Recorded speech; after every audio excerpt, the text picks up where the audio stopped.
शिवधारा। जय जय शिवधारा। जैसे कोई भी बिल्डिंग हो, उसके आधार स्तंभ होते हैं, पिलर्स होते हैं जिस पर वो बिल्डिंग खड़ी हुई होती है। वैसे ही दुनियादारी में आगे बढ़ने के लिए भी कुछ स्तंभ होते हैं, पिलर होते हैं, कुछ नियम, कुछ रूल्स, कुछ सिद्धांत होते हैं जिनके जीवन में वह आगे बहुत जाते हैं, जिसमें ऑनेस्टी हो, ईमानदारी, सच्चाई, फिर सिंसियरिटी हो, दिल से काम करना हो, फिर स्टेबिलिटी हो, ज़्यादा समय तक काम करने की क्षमता, कैपेबिलिटी खुद में होनी चाहिए और बढ़ाती रहनी चाहिए। फिर जिस भी काम में हाथ डाला वो मुझे ही पूरा करना है और बाधाओं को मैं कैसे पार करूं, रोज़ उस पर चिंतन मंथन करना है, सलाह परामर्श करके उसका रास्ता निकालना है। वैसे ही घर परिवार के मुख्य स्तंभ होंगे एक दूसरे का एहसास, एक दूसरे के लिए मान, एक दूसरे के लिए प्यार, केयरिंग। इससे बहुत फर्क गिरता है, घर स्वर्गमय बनता है। वैसे ही आध्यात्मिक मूल टिकी हुई है जो शिवधारा का विशेष संदेश रहता है, सेवा, सिमरन, सत्संग और आध्यात्मिकता में आगे बहुत दूर तक जाना है, चरम सीमा तक, प्रभु प्राप्ति तक जिनको पहुंचना है, तो उनके लिए आवश्यक है प्रेम, श्रद्धा और विश्वास। यह सब के लिए नियम है। राजा हो, रंक हो, अमीर हो, गरीब हो, संसारी हो, साधु हो, किस भी जाति का, किस भी वर्ण का हो, ये नियम उसके लिए आवश्यक हैं ही हैं। घर के लिए एहसास हो, भावनाएं हो। पुरुष को स्त्री के लिए इतना काम करती है, थक जाती होगी। मेरे लिए तो मेरी माँ, मेरी पत्नी, मेरी बेटी, मेरी बहन, मेरी भाभी करती है। हर घर की स्त्री को घर के पुरुषों का ध्यान रखना चाहिए। थक के आते हैं स्कूल से, कॉलेज से, ट्यूशन से, धंधे से, नौकरी से, बाहर गांव से, लड़के आए होंगे, झगड़ के आए होंगे, मानसिक तनाव होगा, तो उनका वेलकम, स्वागत प्यार से किया जाए, उनका ख्याल किया जाए, उनके मूड का ध्यान रखना चाहिए। तो एहसास हो, फिर परवाह हो। आप जब तक नहीं खाएंगे हम भी नहीं खाएंगे। ड्यू रिस्पेक्ट भी इसमें ये आ जाती है, तो मान भी चाहिए ही चाहिए। पुरुष का धर्म है पहले आप खाइए, पूरा दिन आपने काम करा है। स्त्री का धर्म है पहले आप खाइए। ये हर किसी को खुद ही करना है। ये किसी को बताने के, पूछने के विषय नहीं है कि मैं तो ऐसा करता ही हूँ, हम तो ऐसा करते ही हैं, हमें तो समझता ही है। अक्सर बहुत लोग यहाँ रुके रहते, मुझे समझता है। अरे समझने से क्या होगा भैया, काम होगा करने से, लाभ होगा करने से। केवल जानकारी है तो इससे क्या लाभ होगा। बहुत लोग यहाँ गलतियां करते हैं। मैं जानता हूं, अरे जानने से क्या होगा, प्यार करना जानता हूं तो करो ना, इज्जत देना जानता हूं तो दो ना। एहसास मुझे समझता है लेकिन तो करो, रखो, सामने वाले के मन में वो फीलिंग्स जगाओ कि आप उसके लिए एहसास रखते हो, केयरिंग हो आप उसके लिए, उसको महसूस कराओ। और दुनियादारी में बढ़ना है तो ऑनेस्टी चाहिए ही। जिस भी फील्ड में कोई नौकर है या मालिक है, सामने वाले से आप ऑनेस्ट बनोगे तो सामने वाला आपसे ऑनेस्ट बनेगा। फिर हार्ड वर्किंग लेकिन ज़्यादा समय तक काम करने की क्षमता, कैपेबिलिटी, कैपेसिटी बढ़ानी चाहिए खुद में। ये जो छुट्टियों के गवर्नमेंट में या बहुत विकल्प रहते हैं, फिर प्राइवेट में नहीं रहते, वो लोग चिल्लाते छुट्टी छुट्टी। भैया छुट्टी तो चाहिए, लेकिन आप जिसके यहाँ से आपका घर चल रहा है उनका भी ध्यान रखो। उनको ज़्यादा आउटपुट आपसे मिलेगी तो आपका भी तो स्केल बढ़ेगा, इंक्रीमेंट बढ़ेगी। तो स्टेबिलिटी भी हो, सिंसियरिटी भी हो, ऑनेस्टी भी हो, दिल से काम करो। वैसे ही आध्यात्मिक मूल टिकी हुई है, सत्संग रोज करना है जिनको आगे बढ़ना है, क्योंकि उतार चढ़ाव जीवन में बहुत आएंगे, खुशियां गम बहुत आएंगे, सुख दुख, फिर यश अपयश, फिर हानि लाभ, प्यार नफरत, शरीर की बीमारी, पारिवारिक प्रॉब्लम, सोशल प्रॉब्लम, आर्थिक पैसे का प्रॉब्लम, ये तो आते जाते रहेंगे। तो रोज सत्संग करोगे तभी तुम आध्यात्मिक क्षेत्र पर, डगर पर, पहले तो रास्ते पर टिके रह सकते हो। कम से कम तुम्हारी गाड़ी पीछे तो न जाए, धीरे धीरे से आगे तो बढ़े। तो सत्संग रोज करना पड़ेगा, क्योंकि विचारों में रोज परिवर्तन आता है। नया देखा, नया सुना, नया पढ़ा, तो विचारों में परिवर्तन आया ही। तो सत्संग आपकी वृत्ति को बनाए रखेगा। पतंजलि ऋषि का जो योग शास्त्र है, 6 शास्त्रों में से एक शास्त्र है, उसका पहला इस सूत्र है, चित्त वृत्ति निरोधः इति योगः। चित्त वृत्ति का एकाकार का नाम ही योग है। आजकल लोग आसन को, प्राणायाम को योग समझते हैं। अरे चित्त वृत्ति एकाकार हो, उसके लिए सत्संग जरूरी, फिर ध्यान भजन जरूरी, रोज ही करना पड़ेगा।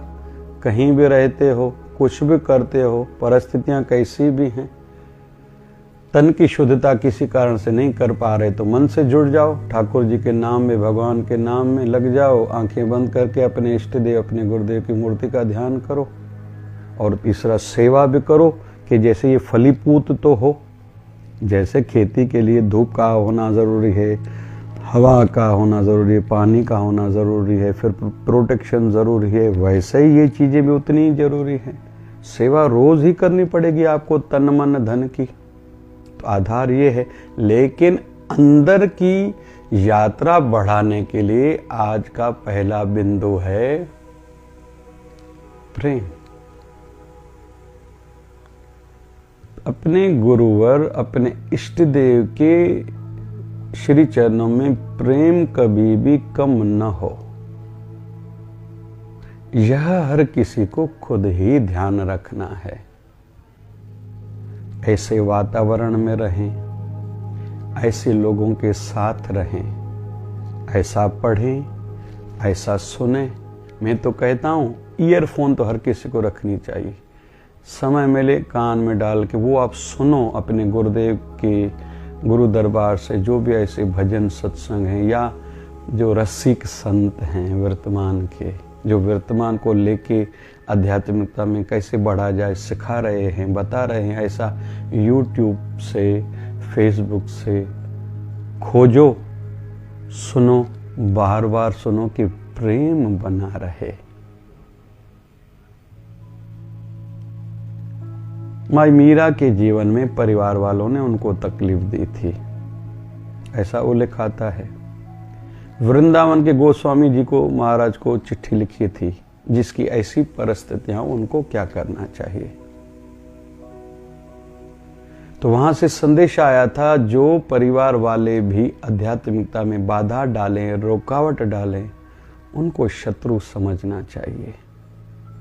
फिर माई मीरा ने मेवाड़ त्यागा था कि वृंदावन रही थी कुछ समय के लिए।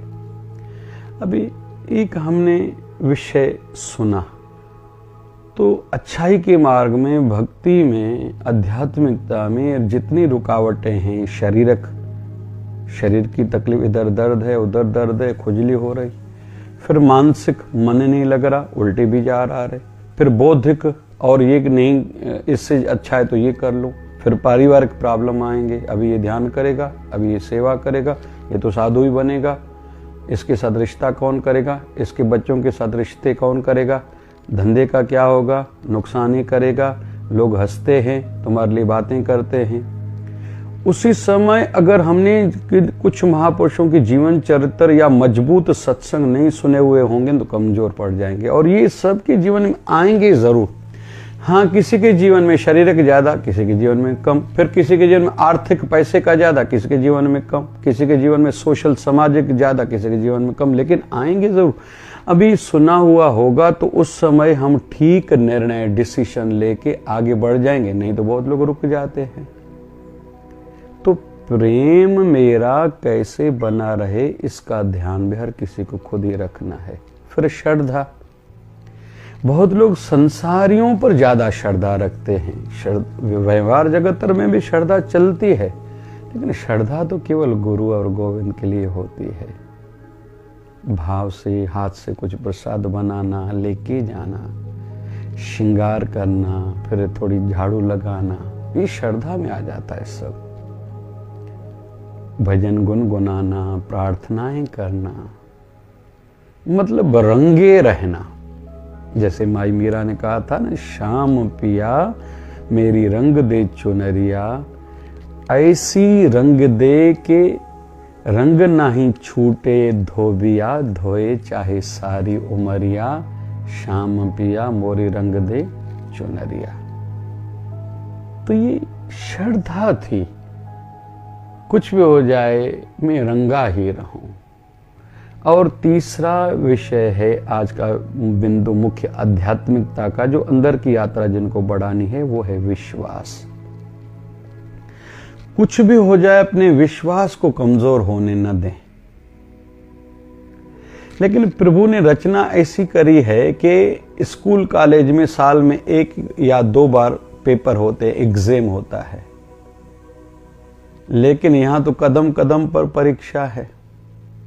लेकिन और मेरे प्रभु की एक अनोखी लीला क्या, हर किसी का एक दूसरे से पेपर भिन्न है, अलग है। एक ही स्कूल में एग्जाम देते समय, पेपर देते समय हर का क्वेश्चन पेपर एक ही रहता है, लेकिन आध्यात्मिकता में हर किसी का पेपर अलग है। और पास भी हर किसी को खुद ही करना, लिखना भी खुद है, नकल भी नहीं की जा सकती। वैसे ही जीवन की परीक्षाएं रोज अलग आएंगी। इतनी जो तुमने सेवा करी, भगवान ने तुझे दिया ही क्या है। 16 सोमवार रखे, भगवान शिव जी ने तुम्हारी सुनी कहाँ। नवरात्रे उपवास हर साल तुम रखते हो, इतने भाव से माता रानी ने तुम्हारा काम कहाँ किया। गणेश स्थापना घर में की, भगवान गणेश तुझको क्या दे के गए। रोज गुरु दरबार में जाते हो तो तुम्हें वहां से मिला ही क्या है। रोज शिव जी पर जल चढ़ाते हो, शिवालय देवालय जाते हो, धूप बत्ती करते हो, अगरबत्ती जलाते हो, कपूर जलाते हो, दीप दान करते हो, मिला ही क्या है। इतना दान किया है, तुम्हें मिला ही क्या है। यहाँ विश्वास डगमगा जाता है। इसलिए पुराने ग्रंथों में वर्णन है, जो आपके विश्वास को हिलाए डुलाए, कभी भी उनकी बातें तक न सुनना।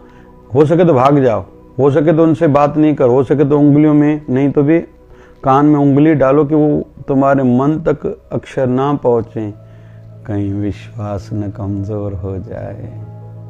और विश्वास कमजोर हो गया तो जितना कुछ प्राप्त था, कहीं वो उसमें कमतरता ना आ जाए, कमी ना आ जाए, फिर तुम खोखले के खोखले न रह जाओ, कहीं जीवन तुम्हारा असफल ना हो जाए, कुछ केवल तुच्छ दूसरों की बातें सुनने पे।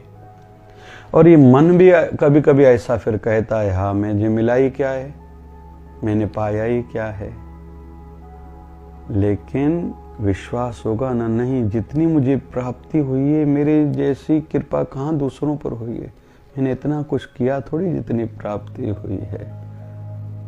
तो विश्वास मजबूत रहता है। जैसे बच्चे का विश्वास बाप पर है, मेरी दुनिया का सबसे ज्यादा मजबूत कोई व्यक्ति है, मेरा पिताजी है।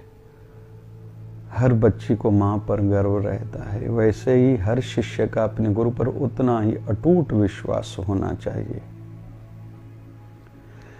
स्वामी विवेकानंद महाराज से पूछा गया था, ब्लाइंड ट्रस्ट, अंधविश्वास करना चाहिए? उन्होंने कहा हाँ करना चाहिए। लेकिन विवेकानंद से फिर पूछा गया, आप तो पढ़े लिखे संत हो, आप भी ऐसी बातें कर रहे हो? तो स्वामी विवेकानंद महाराज ने कहा हाँ, ब्लाइंड ट्रस्ट, अंधविश्वास करना चाहिए, लेकिन उस पर जो खुद ब्लाइंड न हो, जो खुद अंधा न हो, उस पर अंधा विश्वास करना चाहिए। मतलब स्वार्थी न हो, जो पूर्ण हो उसके लिए मन में सोचो ही नहीं। गुरु करने से पहले भले 10 बार सोचो, लेकिन जिसको आपने एक बार गुरुदेव बना लिया, इष्टदेव आपके मन के मालिक हो गए, अभी उस पर चिंतन न करो कि उन्होंने मेरे दुख को दूर नहीं किया, मेरी प्रार्थना नहीं सुनी, मेरा कोई मनोकामना वाला काम पूरा नहीं किया, मुझे सुख नहीं मिल रहे, मेरी उन्नति तरक्की नहीं हो रही है।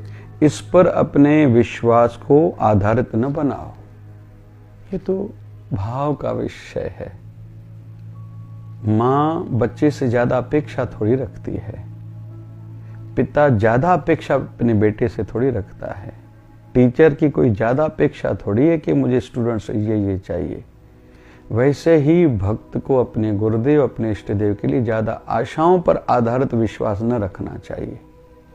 धीरे धीरे सकाम भक्ति से निष्काम भक्ति होती जाए, सकाम भक्ति फिर निष्काम भक्ति, फिर पीछे कुछ नहीं, मुझे कुछ नहीं चाहिए, फिर हर हाल में खुश रहना, राजी रहना, शुक्राना शुक्राना, काहे की शिकायत, कोई शिकायत नहीं, बहुत बढ़िया हूँ, हम हैं तो क्या गम है, बाकी थोड़ा बहुत कम ज़्यादा तो चलता है, कोई राजा भी पूर्ण नहीं होता।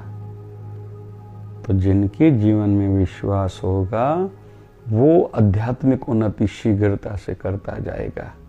तो आध्यात्मिक अंदर की यात्रा बढ़ानी है तो बाहर की संपत्ति दुनियादारी के लिए हमने सुना ऑनेस्टी हो, ईमानदारी हो, सिंसियरिटी हो, स्टेबिलिटी हो। मुझे बहुत समय तक करना है, जो काम लिया है पूरा करना है। फिर सत्संग, सिमरन, सेवा पर ये आधार पिलर हैं, आधार स्तंभ हैं आध्यात्मिकता के, भक्ति के। और अंदर के आज हमने सुने प्रेम, श्रद्धा और विश्वास। इनको दिनों में दिन कैसे बढ़ाऊं, इस पर ध्यान रखना है, वैसा करना है, वैसे स्थानों पे वैसे लोगों से मिलते रहना है, ऐसे स्थानों पर जाएं। शीघ्रता से कि जन्म में हम बहुत आध्यात्मिक यात्रा कर सकते हैं, सिद्धि पा सकते हैं। जय जय शिवधारा, जय जय शिवधारा।